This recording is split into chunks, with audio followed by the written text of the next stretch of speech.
सद्गुरु श्री ब्रह्मचैतन्य महाराज गोंदवलेकर यांचं प्रवचन 21 मे. अट्टहासाने नामस्मरण करावे. नामा इतके सूक्ष्म आणि स्थूल साधन नाही. एखादी गोष्ट अगदी कळकळीने सांगायची झाली म्हणजे अगदी बेंबीच्या देठापासून सांगतो असे आपण म्हणतो. त्याप्रमाणे नामही बेंबीच्या देठापासून घ्यावे, कारण सर्व वासनांचा उगम तिथेच आहे. आपण नामाची वस्ती तिथे ठेवून दिली म्हणजे आपोआप वासना क्षय होईल. उगीच वरवर नामस्मरण करू नये. ते अट्टहासाने आणि अंतःकरणपूर्वक घ्यावे, यातच खरे हित आहे. आता वासनाच मेली तर आम्ही विषय कसे भोगू याची नाही काळजी करू. भगवंताची सत्ता जाणली की त्याला सहज जाणता येते. जो जाणेल भगवंत त्याला म्हणावे संत.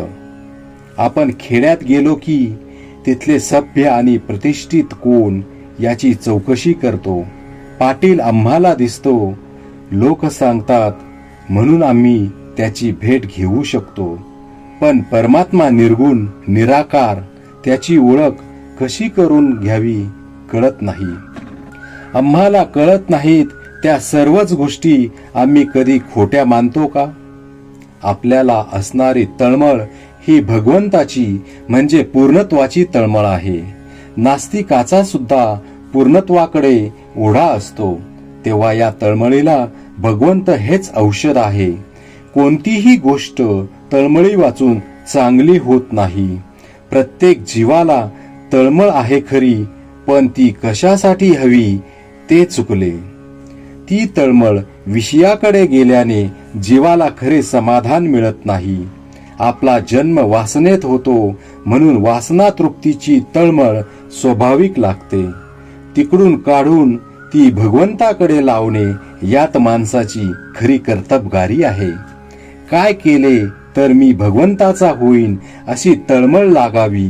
ती न लागली तर आपले चुकले. वासनेच्या मागे जाणारी तळमळ भगवंताकडे लावण्यासाठीच सगळी साधने आहेत. तळमळ निर्माण झाली की भगवंत हात देतो. जगामध्ये असे कोणतेही दुःख नाही की जे भगवंताच्या आनंदाला विरजन घालील. प्रत्येकाला आनंद पाहिजे आहे. आनंद हेच भगवंताचे स्वरूप आहे. म्हणून मुळामध्ये असलेली गोडी आपण अभ्यासाने वाढवावी.